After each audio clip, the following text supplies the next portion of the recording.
ഈ കാലാവസ്ഥയുമായി ബന്ധപ്പെട്ട കാര്യങ്ങളിലൊക്കെ വിദഗ്ധ പഠനം നടത്തിയിട്ടുള്ള ശാസ്ത്രജ്ഞനായിട്ടുള്ള രാജഗോപാൽ കമ്മത്ത് ചേരുന്നു.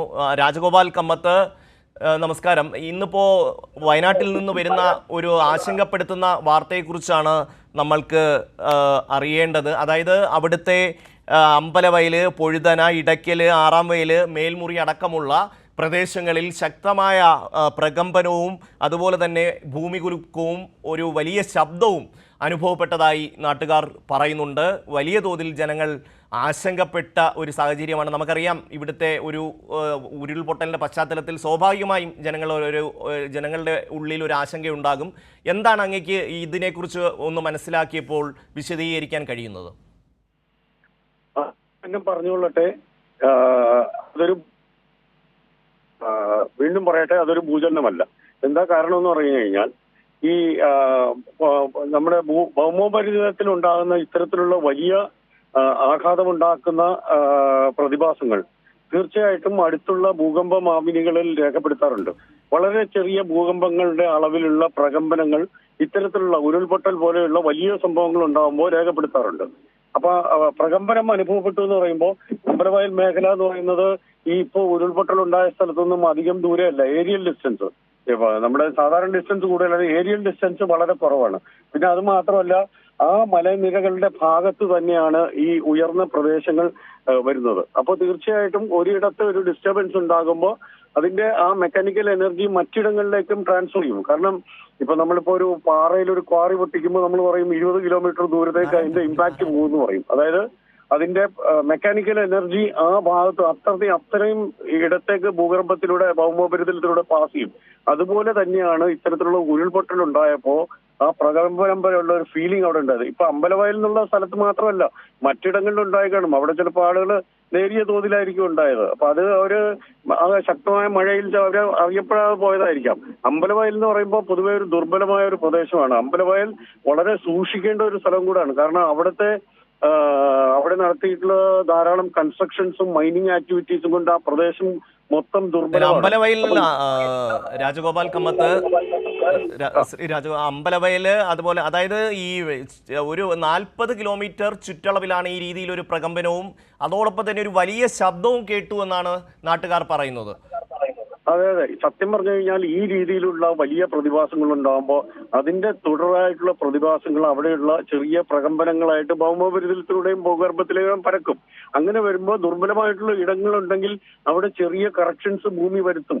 അപ്പം അതിന്റെ ഒരു പ്രതിഫലനമാണ് ഇപ്പൊ പ്രകമ്പനമായിട്ടും ഒക്കെ വന്നിരിക്കുന്നത്. അതൊരിക്കലും ഒരു ഭൂചലനമല്ല ഈ ഒരു ഉരുൾപൊട്ടലിന് കാരണമായിട്ട് വന്നിട്ടുള്ളത്. പക്ഷെ ഉരുൾപൊട്ടലാണ് ഈ രീതിയിലുള്ള പ്രകമ്പനത്തിന്റെ ഒരു ഇത് സൃഷ്ടിക്കുകയും പിന്നെ അത് മാത്രമല്ല അവിടെയുള്ള ആളുകൾക്ക് ഒരു മുഴക്കം പോലെയോ അല്ലെങ്കിൽ ഇടിവെട്ട് പോലെയോ അനുഭവപ്പെടുകയും ചെയ്തത്. ഇപ്പോ അതിന്റെ തൊട്ട് താഴെയുടെ മലയുടെ തൊട്ടപ്പുറത്തുള്ള ആളുകൾക്കും ഇതേപോലുള്ള അനുഭവങ്ങൾ ഉണ്ടായി കാണും. കാരണം ഒരേ പീഠഭൂമിയിലാണ് ഈ പ്രദേശങ്ങളെല്ലാം നിലനിൽക്കുന്നത്. പിന്നെ അത് മാത്രമല്ല അവിടെ ദുർബലവുമാണ്. കാരണം ധാരാളം കൺസ്ട്രക്ഷൻസും മറ്റും വന്നിട്ട് ആ പ്രദേശങ്ങളാകെ ദുർബലമാണ്.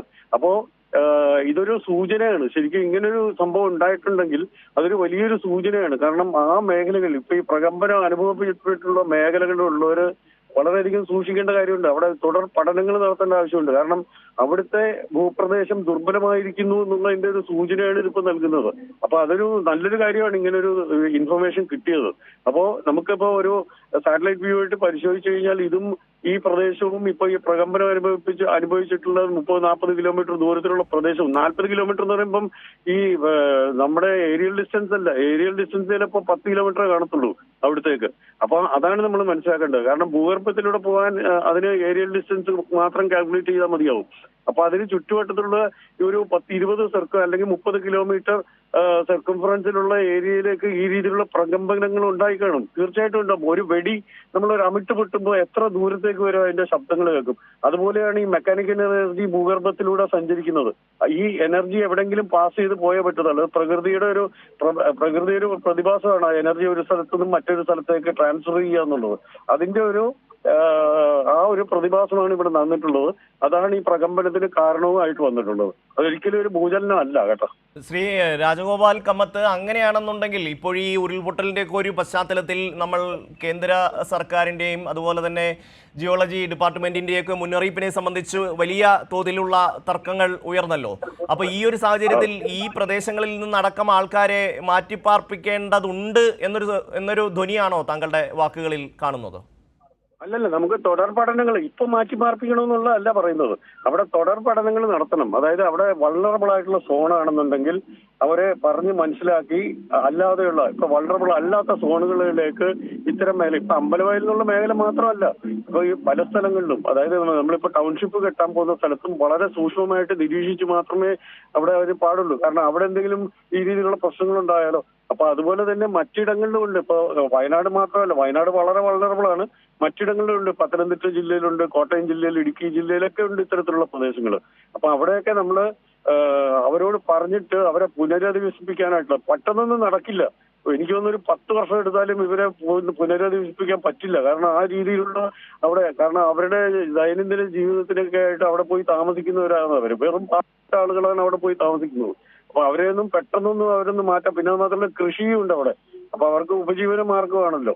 അപ്പൊ ഇതിനൊരു വളരെ വ്യാപകമായിട്ട് നമ്മൾ പഠനം നടത്തി ഇതിനൊരു ശാശ്വതമായിട്ടുള്ള പരിഹാരം കാണുകയാണ് വേണ്ടത്. കാരണം ഇനിയും ഇതുപോലെ ഈ രീതിയിലുള്ള എക്സ്ട്രീം റെയിൻഫോൾ ഇവന്റ്സ് ഉണ്ട്. അപ്പം മറ്റന്നാളെ വീണ്ടും സൗത്ത് ചൈന സീയിൽ ഒരു ഡിസ്റ്റർബൻസ് ഉണ്ടാകാൻ പോവുകയാണ്. വലിയൊരു ചുഴലിക്കാറ്റിന്റെ ഒരു സൂചന വരുന്നുണ്ട്. അപ്പൊ 12, 13, 14, 11, 12, 13, 14 തീയതികളിൽ കേരളത്തിലെ ചിലയിടങ്ങളിൽ അല്പം ശക്തമായ മഴ പെയ്യാൻ സാധ്യതയുണ്ട്.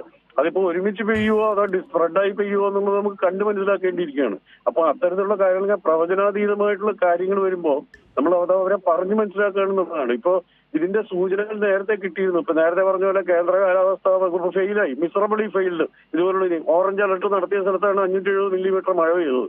അതുപോലെ തന്നെ ജിയോളജി വകുപ്പൊന്നും അതൊക്കെ നോൺ എക്സിസ്റ്റന്റ് ആണ്. അത് യാതൊരു പ്രയോജനവും ഇല്ല മനുഷ്യർക്ക് അതിനെ കൊണ്ട്. കാരണം ഒരു ഇൻഫർമേഷനും തരില്ല. അവരൊക്കെ വെറുതെ കാഷ്വലായിട്ട് ഈ സാധാരണ 10 to 5 ജോലിക്കാരെ പോലെ അവർ വന്നിട്ട് പോവുകയാണ്. ഇവരെ സയന്റിസ്റ്റുകൾ എന്ന് പറഞ്ഞ് നിയമിച്ചിരിക്കുകയാണ്. അത് കൊണ്ടുവരാനായിട്ട് കുറെ രാഷ്ട്രീയ നേതാക്കളും വരികയാണ്. അതിന് ഈ ഡിസാസ്റ്ററിന്റെ സമയത്താണ് ഈ രീതിയിലുള്ള കുറ്റപ്പെടുത്തലുകൾ നടക്കുന്നത്. അതാണ് ഏറ്റവും നിർഭാഗ്യകരമായിട്ട് വന്നിട്ടുള്ളത്. അതിന്റെ കാരണങ്ങൾ പഠിച്ച് ഒഴിവാക്കാൻ നോക്കുക അല്ലാതെ പരസ്പരം കുറ്റം പറഞ്ഞുകൊണ്ടിരിക്കേണ്ട ഒരു ഇത് കാര്യങ്ങളാണ് വന്നുകൊണ്ടിരിക്കുന്നത്. എന്തുകൊണ്ടാണ് ഇത്തരത്തിലുള്ള ഒരു കേന്ദ്രമന്ത്രി ഈ രീതിയിൽ ഇവരെ അഭിപ്രായപ്പെട്ടത്? പ്രത്യേകിച്ച് ഈ ഒരു ഡിസ്റ്റർബൻസ് നടക്കുന്ന സമയത്ത്, എല്ലാവരും വിഷമിച്ചിരിക്കുന്ന സമയത്ത് അതിന്റെ കാരണങ്ങൾ കണ്ടുപിടിക്കുകയല്ലേ വേണ്ടത്. അതിന് പകരമായിട്ട് നമ്മൾ കുറ്റപ്പെടുത്തുകയാണോ വേണ്ടത്? അത് ഇവിടുത്തെ സയന്റിഫിക് കമ്മ്യൂണിറ്റിയും കുറ്റപ്പെടുത്തുന്ന രീതിയിലായി. അവരെ മാത്രമല്ല, അവരുടെ ഡിപ്പാർട്ട്മെന്റുകളാണല്ലോ ഇവിടെ ഉള്ളത്. അവരെ മാത്രമല്ല ബാക്കിയുള്ള സയന്റിഫിക് കമ്മ്യൂണിറ്റിയും കുറ്റപ്പെടുത്തുന്നതും ഒരു മോശപ്പെടുത്തുന്ന രീതിയിലായി. നമ്മൾ എത്രയോ മുന്നറിയിപ്പുകൾ കൊടുത്തതാണ് ഇങ്ങനെയുള്ള സംഭവങ്ങൾ ഉണ്ടാവും എന്നുള്ളത്. അപ്പൊ അത് ഈ പാവപ്പെട്ട ആളുകളെ ഒഴിപ്പിക്കാൻ പറ്റിയ ബുദ്ധിമുട്ടാണ്.